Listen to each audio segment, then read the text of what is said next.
Vamos lá, gente, aula 50, tá? Espero que vocês tenham entendido a questão das cruzadas, dos atritos. Nessa aula 50 a gente vai manter aí num tema muito parecido, tá? Falaremos aí sobre a libertação da Península Ibérica. Eu já comentei na aula 49 sobre isso, mas dessa a gente vai ser um pouquinho mais específico. Península Ibérica é essa região aqui, ó, essa ponta na África, na Europa, tá? Onde hoje são Portugal e Espanha, e que você vai ver que aqui, ó, quase encosta aqui na África, tá? No mapa, né? É óbvio que essa distância ao vivo é grande, mas você vê aí as duas pontas da Europa e da África quase se encostam. Esse lugar aí se chama Estreito de Gibraltar, tá? Em alguns momentos da história até pensou-se em fazer uma ponte que ligasse Europa com a África, tá? Esse projeto existe, dificilmente isso vai sair do papel, né? Mas existe um projeto, mas não é o nosso assunto. Então, essa é a Península Ibérica, uma região que logo após o fim do Império Romano, como todas as outras regiões da Europa, passou a pertencer aos povos germânicos. Os povos foram ocupando regiões. Essa região em específico foi ocupada por um povo germânico chamado visigodos. Tá? Então eles montaram o reino dos visigodos, e com aquela simbiose, né, com aquela mistura da cultura romana com a cultura germânica, através do cristianismo e os pagãos, você vai construir aí um reino que vai prosperar e tudo mais. O reino dos visigodos, tá certo? A partir dos anos 700, com a expansão dos muçulmanos que vão dominar o norte da África, eles vão se aproveitar dessa proximidade aqui no Estreito de Gibraltar, e os muçulmanos vão invadir a Península Ibérica, esse reino dos visigodos.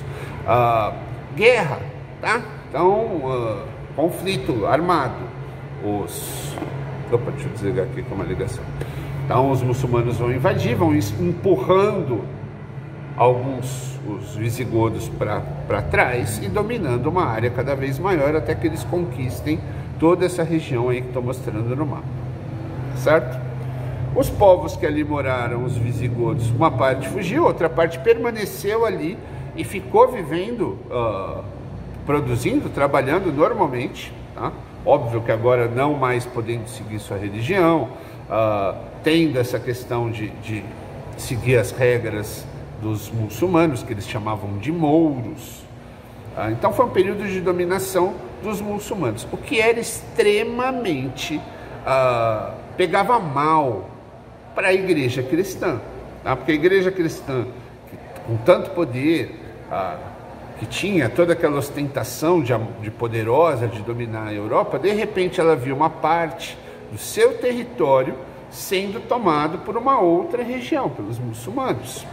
Então a igreja, junto com a galera que foi expulsa dali, os reis daquela região, dos reinos, eles queriam retomar essa área, tá? E tentaram por várias vezes e fracassaram em todas elas. A conquista dos muçulmanos foi muito sólida. Eles tomaram a área, se estabeleceram, produziram, criaram um sistema de produção.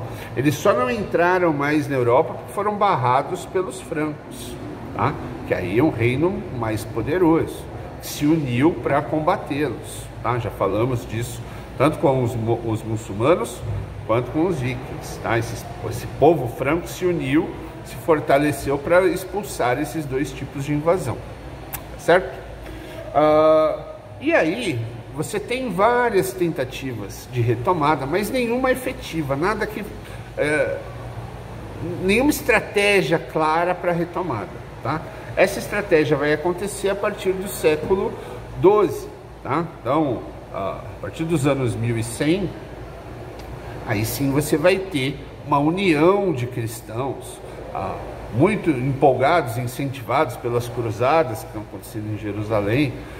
Exércitos vão se formar, exércitos treinados, melhor equipados, com apoio financeiro de nobres e da igreja cristã, no caso principalmente dos católicos, nesse momento já é Igreja Católica, para expulsar os muçulmanos e retomar aquela região.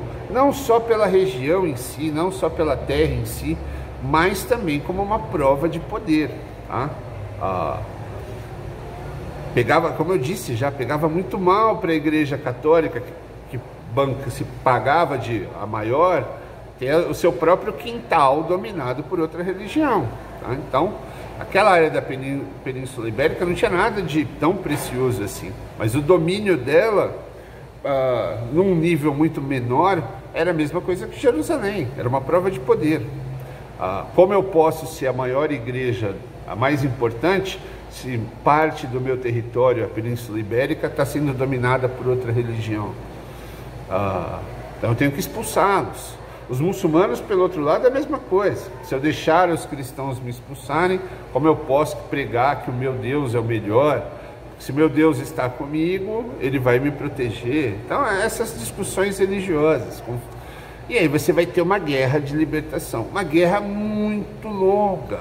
Uma guerra que, mesmo já com exércitos formados, treinados, vai se arrastar, com sucessos e insucessos de ambos os lados. Então não vai ser um movimento rápido, não vai ser uma coisa que vai acontecer do dia para a noite, não é uma coisa que vai ter apoio total dos povos que foram dominados. Então, europeus, visigodos que ficaram naquela região depois do domínio dos muçulmanos, muitos preferiam o domínio dos muçulmanos, acreditavam ser mais justo e correto do que o sistema servil que estava colocado. Aquela coisa do feudalismo, das obrigações. Então, mesmo não vivendo no reino deles, com o povo deles, eles achavam que a coisa estava funcionando melhor. Então, muitos preferiam o domínio muçulmano. Então, foi um conflito que se arrastou por muito tempo. Então, essa liberação, a expulsão dos mouros da Península Ibérica, ela vai começar aí no século XII e ela vai acabar em 1492. Quando o último pedaço da Espanha que ainda pertencia aos muçulmanos foi libertado. Então você põe aí 200, 300 anos de guerra para dominar tudo aquilo. E aí vão surgindo reinos, os reinos espanhóis, o reino de Castela, de Aragão, vão surgindo. Uma parte dessa região vai ser cedida a um comandante, um general, que vai fundar ali Portugal, tá? A província portucalense, que vai de Porto-Calo, porto de Porto, onde param os navios, e Galo de Gálico, do povo, né? Portugalo, que vai dar origem ao país Portugal, tá? Que é quase um presente, né? Eu falei isso na outra aula. Não existia, essa região fazia parte do que hoje a gente conhece como Espanha. Ela vai ser dada, vai ser cedida para esse comandante, que vai fundar aí uma nova província que depois vai passar por revoluções e se tornar o que a gente conhece hoje como Portugal, que descobriu o nosso país, colonizou. Então somos descendentes aí dessa região que foi disputada por muçulmanos e cristãos, tá? Após a expulsão, reis católicos vão assumir essa região, e pelo auxílio da igreja, como a igreja participou muito, foi protagonista nessa luta para expulsar os muçulmanos, essa região toda vai ficar sendo muito grata à igreja, vai ter uma dívida de gratidão com a igreja. Então os reis de Espanha e Portugal serão para sempre, por muitos e muitos tempos, os maiores seguidores, os que mais obedecem à igreja. Mesmo quando outros países vão se deslocar da igreja, falaremos disso nas próximas aulas, do Renascimento.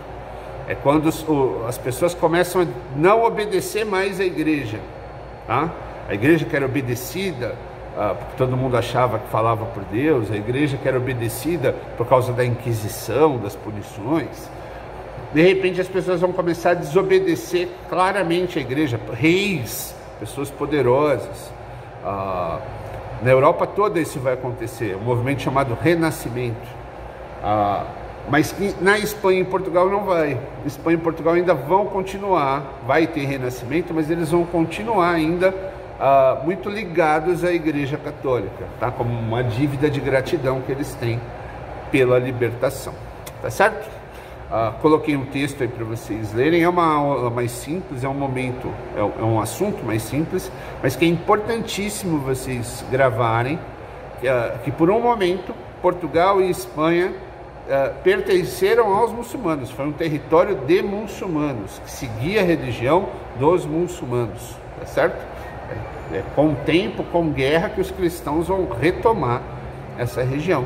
Tanto que em Portugal e Espanha, se um dia vocês tiverem oportunidade de conhecer, principalmente na Espanha, você vai ver uma cultura mesclada da cultura moura, né, da cultura dos muçulmanos, com a dos cristãos. Muitas construções, templos, regiões, arte. É uma arte híbrida, uma arte que é misturada, tá? Entre cristãos e muçulmanos, que gerou algo muito bonito. Você tem cidades como Sevilha, na Espanha, que é uma cidade que ela é tanto uma arte, uma cultura cristã, quanto uma arte, uma cultura muçulmana. E é uma cidade lindíssima, uma das mais lindas da Europa. Tá? Essa mistura deu origem a algo muito bonito. É uma pena que essas duas religiões não consigam se misturar também ideologicamente, tá? Parar com essas guerras e com essas besteiras, tá bom? É só isso por hoje, até a próxima aula, 51 ainda essa semana, tem mais 2 aulas, hein? Fui!